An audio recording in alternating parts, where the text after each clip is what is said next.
या सा पद्मासनस्था विपुलकटितटे पद्मपत्रायताक्षी गम्भीरावर्धनाभिस्तनभरणमिता शुभ्रवस्तोत्तरीया लक्ष्मीर्दिव्यैर्गजेन्द्रियैः मणिकणखचितैः स्नापिकाहे मुकुम्बैः नित्यं सा पद्महस्ता मम वसतु गृहे सर्वमाङ्गल्ययुक्ता लक्ष्मीं क्षीरसमुद्रराजतनयां श्रीरङ्गधामेश्वरीं दासीभूतसमस्तदेववनितां लोकैकदीपाङ्कुरां श्रीमन्मन्दकटाक्षलब्धविभवब्रह्मेन्द्रगङ्गाधरां त्वां त्रैलोक्यकुटुम्बिनीं सरसिजां वन्दे मुकुन्दप्रियां सिद्धलक्ष्मीः मोक्षलक्ष्मीर्जयलक्ष्मीः सरस्वती श्रीर्लक्ष्मीर्वरलक्ष्मीश्च प्रसन्ना मम सर्वदा वराङ्कुशौ पाशमभीतिमुद्रां करैर्वहन्तीं कमलासनस्थां बालार्ककोटिप्रतिभां त्रिनेत्रां भजेऽहमम्बां जगदीश्वरीं तां सर्वमङ्गलमाङ्गल्ये शिवे सर्वार्धसाधके शरण्ये त्र्यंबिके देवी नारायणि नमोस्तुते। శ్రీ గురు దత్తాత్రేయాయ నమః. డిసెంబర్ 8వ తారీఖు ఆదివారం కార్యక్రమం ప్రారంభం. లక్ష్మీ సూక్తము ఇప్పుడు చదివాను. ఎందుకంటే ఈ కార్యక్రమం చూసేవారికి అందరికీ కూడా ధనకటాక్షము రావాలి. నేను చదివినటువంటి ఈ నక్షత్రంలో ఈ లక్ష్మీ సూక్తం అనేది ఈ నక్షత్రంలో ఈ ముహూర్తంలో చదవడం ద్వారా, చదివినటువంటిది మీరు వినడం ద్వారా యోగాన్ని మీరు పొందుతారు. అందుకే ప్రత్యేకంగా లక్ష్మీ సూక్తాన్ని నేను చదవడం జరిగింది. సరే, భక్తి అనుగ్రహం కార్యక్రమం ప్రారంభ. క్రోధి నామ సంవత్సరం. ముందుగా పంచాంగం తెలుసుకుందాం. క్రోధి నామ సంవత్సరం దక్షిణాయనం, హేమంత ఋతువు, మార్గశిర మాసం, శుక్లపక్షం. తిథి సప్తమి ఉదయం 7:51 వరకు. తదుపరి అష్టమి 8వ తారీఖు ఆదివారం, డిసెంబర్ నెల 2024. నక్షత్రం శతభిష నక్షత్రం, మధ్యాహ్నం 3 గంటల వరకు. వర్జము అంటే అశుభ సమయం రాత్రి 9 to 10:30. ఈరోజు వార దుర్ముహూర్తం సాయంత్రం 4:30 నుంచి 5:30 వరకు. 8వ తారీఖు ఈరోజు రాహుకాలం సాయంత్రం 4:30 నుంచి 6 గంటల వరకు. యమగండం మధ్యాహ్నం 12 గంటల నుండి 1:30 వరకు. అష్టమి, సప్తమి, ఆదివారం ఈ 3 కలయికల గురించి నేను అదృష్టమైశ్వర్యంలో చెప్తాను. ఇది ఈరోజు పంచాంగం. జై గురు దత్తాత్రేయ.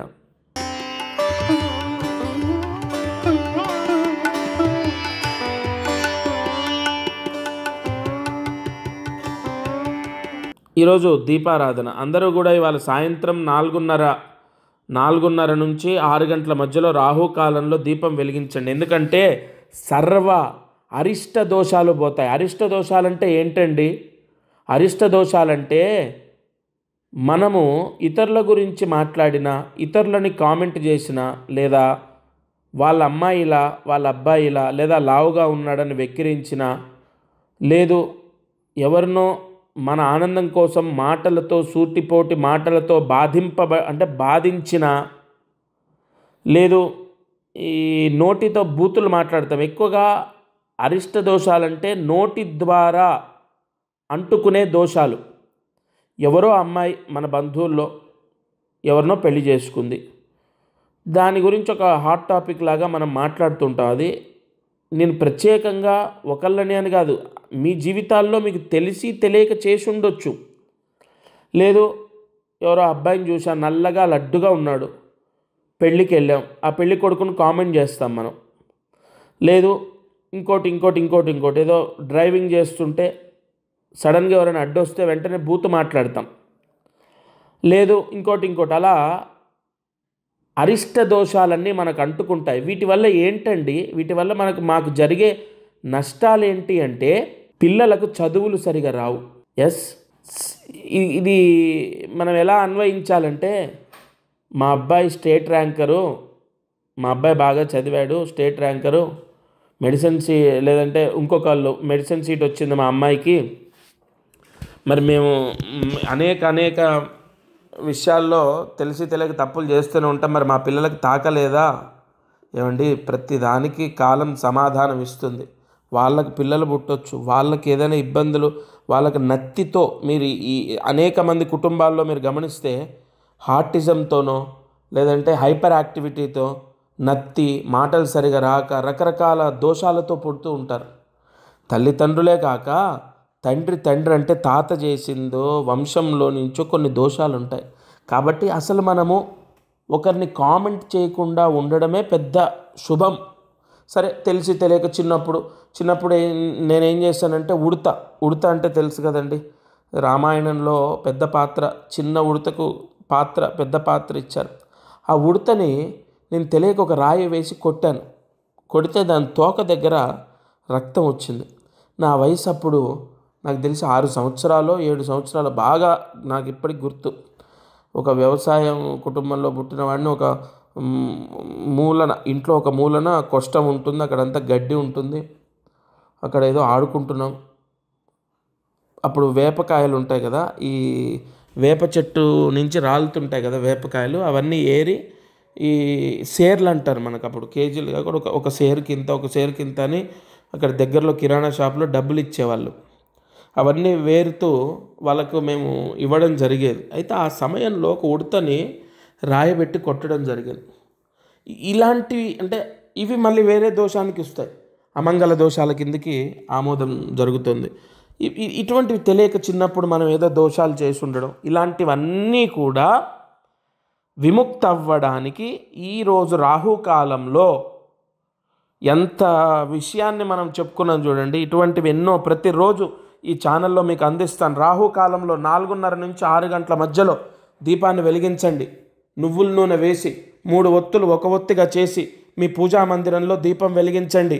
ఏమండి, నువ్వుల నూనె దీపం ఇంట్లో వెలిగించొచ్చా? కొన్ని దోషాలు పోవడానికి వెలిగించాలి. ఈరోజు మీరు తప్పకుండా నువ్వుల నూనెతో దీపాన్ని వెలిగించండి. నేను చెప్పిన సమయంలో సాయంత్రం 4:30 నుంచి 6 గంటల మధ్యలో, డిసెంబర్ 8వ తారీఖు ఆదివారం, అందులో ఈ రాహుకాల సమయంలో కూడా మనకు వార దుర్ముహూర్తం ఉంటుంది. కాబట్టి ఈ అశుభ సమయంలో ఈ దీపం వెలిగించండి, అరిష్ట దోషాలు తొలగిపోతాయి. దత్తార్పణమస్తు.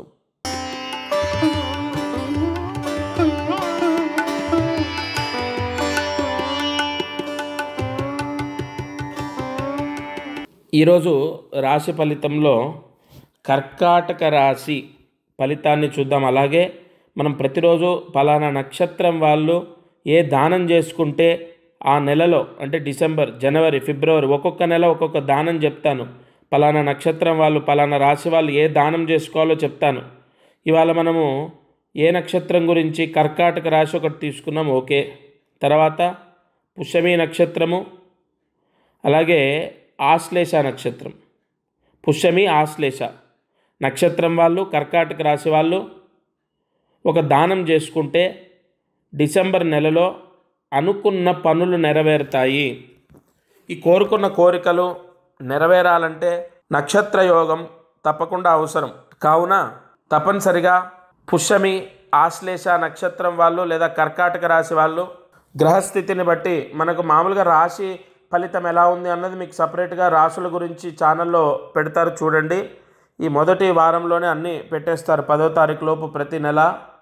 ప్రస్తుతం మాత్రం ఈ నక్షత్ర రాశి అన్వయంతో పలానా పుష్యమి నక్షత్రం వాళ్ళు లేదా ఆశ్లేష నక్షత్రం వాళ్ళు, అలాగే కర్కాటక రాశి వాళ్ళు ఏ దానం చేసుకోవాలి. ఎందుకంటే దేవస్యత్వ సవిత ప్రసవే అశ్వినోర్ బాహుభ్యాం, దానము చేయడం ద్వారా నెలంతా కూడా ప్రశాంతంగా ఉంటారు యజమాని కుటుంబం.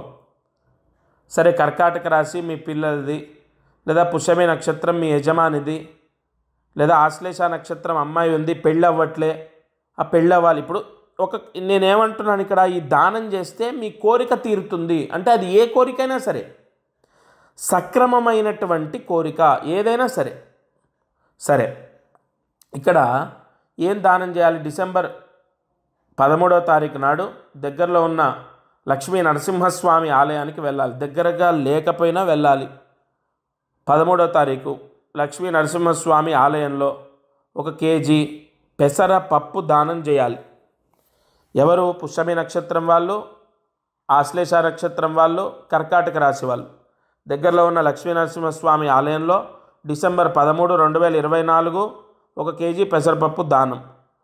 ఈ దానం చేసుకుంటే మీరు అనుకున్న కోరిక ఖచ్చితంగా ఈ నెలాఖరులోపు తీరుతుంది. ఇటువంటి ఎన్నో పరిహారాలు ప్రతిరోజు కూడా మీకు రాశి ఫలితంలో చెప్తాను. దత్తార్పణమస్తు.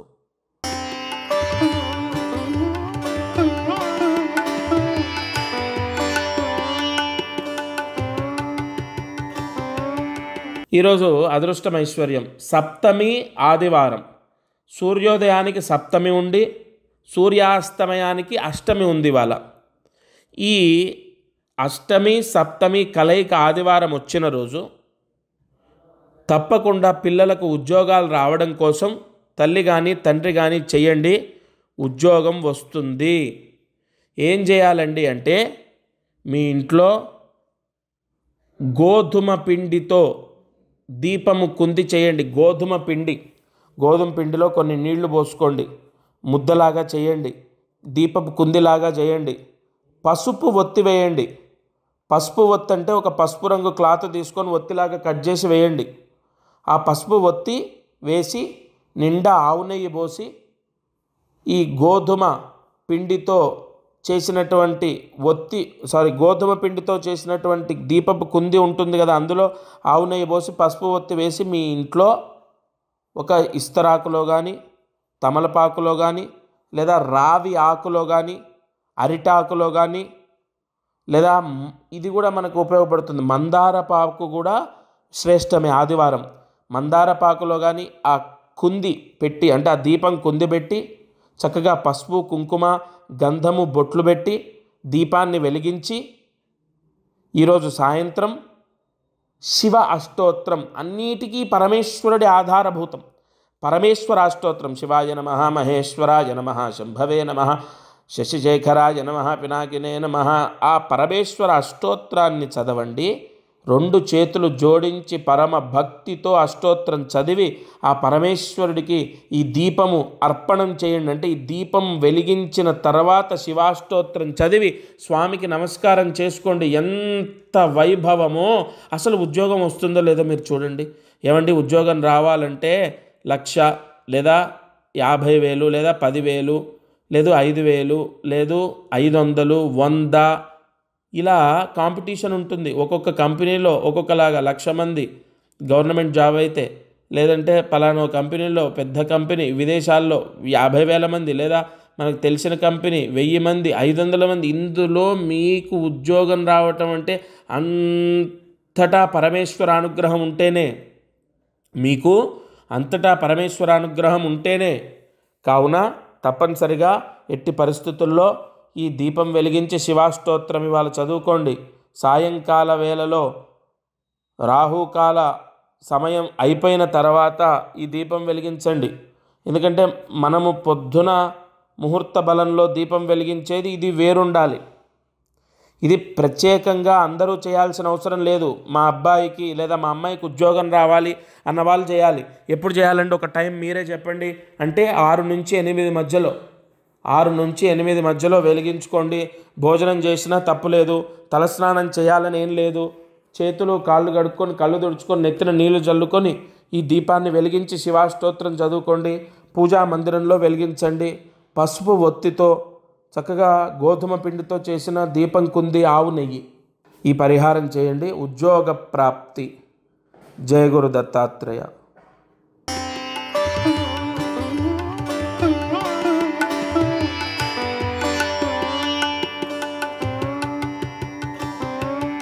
ఈరోజు కార్యసిద్ధి మహామంత్రాన్ని జాగ్రత్తగా రాసుకోండి. ప్రతిరోజు కూడా ఈ భక్తి అనుగ్రహం అనే కార్యక్రమంలో ఈ ఛానల్ ద్వారా ఏ రోజుకి ఆ రోజు మామూలుగా మనకు ఉపదేశ మంత్రాలు ఉంటాయి, కొన్ని ప్రత్యేకమైనటువంటి పర్వదినాల్లో చేసుకునే మంత్రాలు ఉంటాయి, శ్రీరామనవమి రోజు చదివే అష్టకం ఉంటుంది, లేదా ఈశ్వర సంబంధితమైనది మహాశివరాత్రి రోజు చదివేది ఉంటుంది. అలా కాకుండా కలియుగంలో ఋషి వాంగ్మయము ప్రతిరోజు 365 రోజులకు 365 మంత్రాలు ఆ నక్షత్ర కలయిక, ఆ తిథి కలయిక, ఆ ముహూర్త కలయికలో మనకు అందించారు.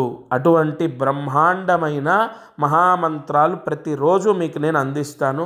ప్రత్యక్షంగా మీకు కనపడకపోవచ్చు, నా గొంతు వినపడుతుంది.